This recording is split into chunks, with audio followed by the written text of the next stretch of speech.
నా పేరు లలిత. లలితమైన సందేశం ఛానల్కు స్వాగతం.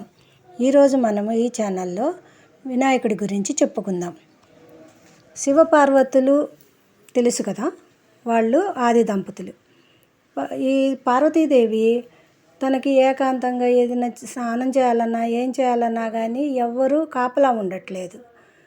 శివుడు ఒకసారి తను స్నానం చేస్తుండగా వచ్చేసాడు. భర్త అయినా సరే నాకంటూ ఒకళ్ళు కాపలా ఉండాలి అనుకుని ఆమె తన శరీరం నుంచి ఇలా నలిస్తే మలం వస్తుంది. ఆ మలముతోటి వినాయకుడిని తయారు చేసిందనమాట. ఒక బాలుడి బొమ్మ చేసి దానికి ప్రాణం పోసి ఎవరు వచ్చినా సరే లోపలికి రానివ్వద్దు అని చెప్పి కాపలా పెట్టింది. అప్పుడు గజాసురుడి పొట్టలో నుంచి విష్ణుమూర్తి శివుడిని బయటికి తీసుకొచ్చాక తను ఏం చేశాడు, కైలాసానికి వచ్చాడు. కైలాసానికి భర్త వస్తున్నాడని పార్వతీదేవి స్నానం చేస్తూ ఉంది. ఈ లోపల వినాయకుడు కాపలా ఉంటాడు కదా, శివుడిని లోపలికి పోనివ్వలేదు. ఎంతకి పోనివ్వకపోయేటప్పటికి కోపం వచ్చి బాలకుడి శిరస్సుని ఖండించేశాడు శివుడు.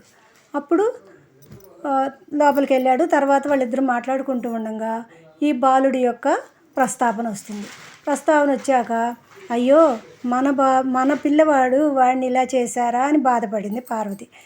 ఆమె బాధపడుతూ ఉంటే అప్పుడు బ్రహ్మదేవుడు తనకి ప్రాణం పోస్తాను అని చెప్పి శివుడు ఏం చేశాడు, ఎవరైతే ఉత్తర దిక్కు తలపెట్టి పడుకొని ఉంటారో ఆ జీవిని తీసుకోరండి అని చెప్తాడు. అప్పుడు ఒక ఏనుగు అక్కడ పడుకొని ఉంటే ఆ ఏనుగు యొక్క ముఖాన్ని తీసుకొచ్చి ఈ బాలుడికి అతికిచ్చి ఈ బాలుడికి జీవం పోశారన్నమాట.